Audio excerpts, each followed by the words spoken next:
এখন গাঁও এজনী ধুনীয়া দীপ্তি ছোৱালী আছে। তাইৰ নাম তেজীমলা।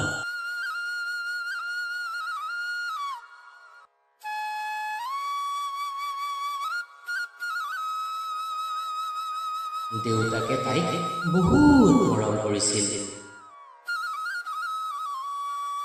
নিজৰ মাক নথকা তেজীমলাক মাহীমাকে বহুত অত্যাচাৰ কৰিছিল। এদিন তেজীমলাৰ বান্ধৱী এজনীয়ে বিয়াৰ নিমন্ত্ৰণ দিবলৈ আহিছিল।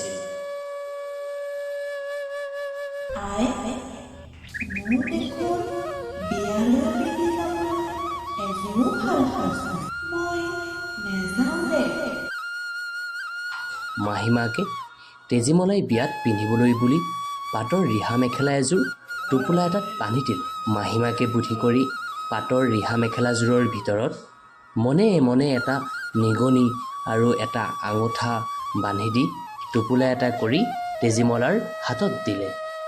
হে প্ৰভু, কাপোৰযোৰ দেখোন নিগনি কুটিলে। এতিয়া আয়ে দেখিলে মোক ফুটাই নেৰিব। মাহীমাকে উৰা আৰু কুটা কাপোৰ দেখি কৃত্ৰিম খঙত জ্বলি পকি কালিৰ সপনি পাৰি মাৰি অত্যাচাৰ কৰিলে। ইমানৰ পাছতো মাহীমাকৰ হেঁপাহ নপলোৱাত তেওঁ তেজীমলাক টানি আনি ঢেঁকীৰ আগত বহুৱাই ধান বহাবলৈ লগাই খুন্দি খুন্দি মাৰি পেলালে।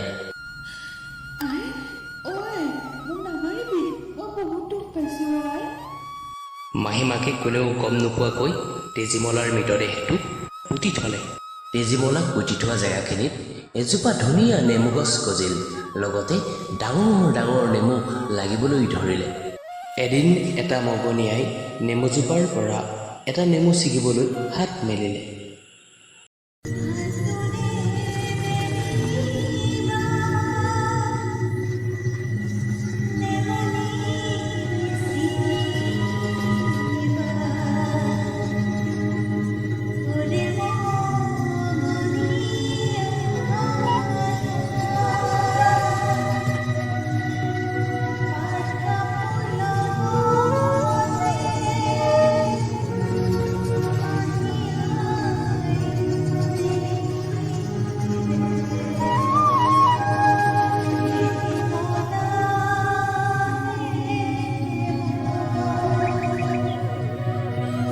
এইবাৰ মাহীমাকে নেমুজোপা কাটি ওচৰৰ নদীত পেলাই দিলে।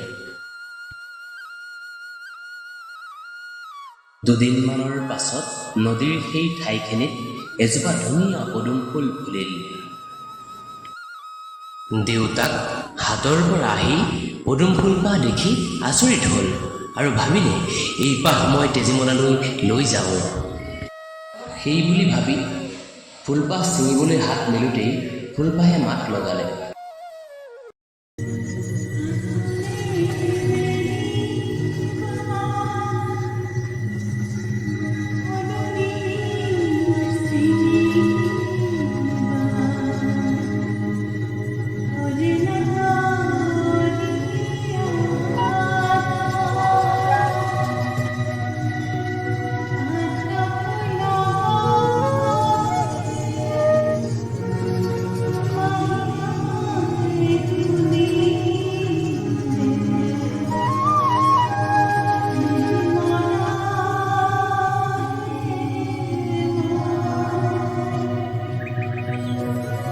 দেউতাকে পদুম ফুলপাহক তেওঁৰেই কইনা তেজীমলা বুলি প্ৰমাণ কৰিবলৈ কয় আৰু তেজীমলাৰ বিষয়ে নানান প্ৰশ্ন কৰি পাছত পুনৰ আগৰ তেজীমলাক ঘূৰাই আনে।